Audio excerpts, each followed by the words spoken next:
Does it matter that Hillary Clinton says he is the best recruiter that ISIS has? He's in videos, and there's no evidence that that is the Well, case? I think it matters. I think the real issue here is that ISIS doesn't need a lot of reason to be attacking us. That's the fact. Yeah. They're going to be doing that regardless. But I think Hillary does take this as a way to deflect away from the decisions that are made by this administration that have allowed for ISIS to become this very important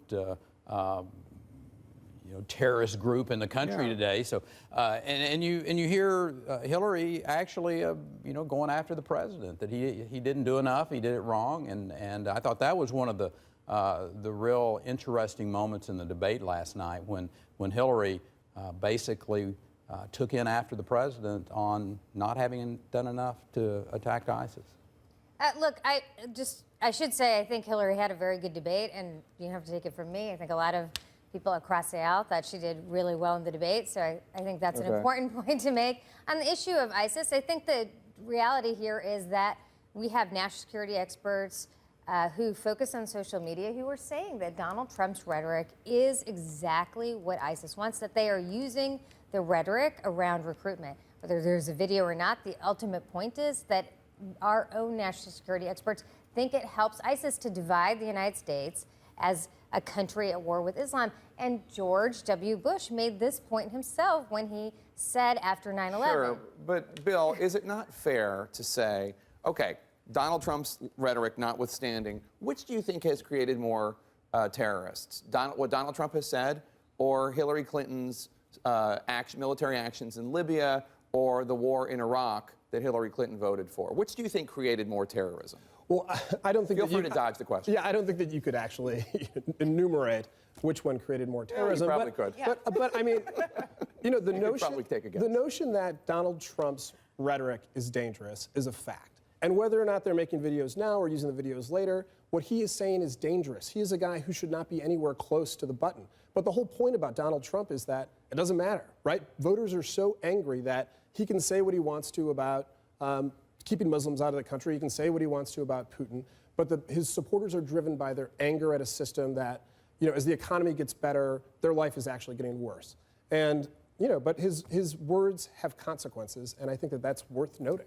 It's hard when you can't run on the policies of the past 7 years to try and come up with new ideas. And the fact that when somebody says that we're right where we need to be, like she said with ISIS, that is very concerning because we're not where we need to be. I don't think there is an American that feels like ISIS is actually more contained. They're actually vulnerable. They feel vulnerable and they feel concerned. So to say that actually means that you're not in touch with what people are feeling on the ground. And that's a problem. Okay, I think the national security debate, actually, I look forward to a national security debate. If you look at what Hillary said yesterday in the general election, and I think Hillary was very strong in the national security debate yesterday and answered these questions. And when she talked about where we are, she was obviously referring to the UN resolution, which is a step forward. Now, I realize that we would like to say that everything is a disaster. If you listen to the Republican debate, it spews fear and hatred. And I think the issue is, Hillary Clinton is talking about the resolve of the country and is addressing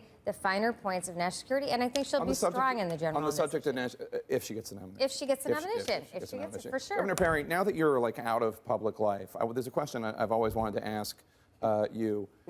When you were running for president and when you were governor, anytime I asked you, you're a veteran. Does that give you a special understanding of being commander-in-chief that the other candidates, none of whom, with the exception of Lindsey Graham, are veterans? And you always say no, you're very modest about it. Now you can be honest with us. Well, I think it does matter that you have the experience. I mean, experience in life is really important. What I think with these candidates that we're looking at today, who's going to bring in the experience? And I think that's the real challenge for the nominee of the Republican side. Is who's going to bring in that experience. Hillary's got a record. I mean, Hillary's got the record, and she's going to have to stand up and defend what she said about ISIS last night. She's going to have to defend what she did in Benghazi. She's going to have to defend all of these decisions that she's made.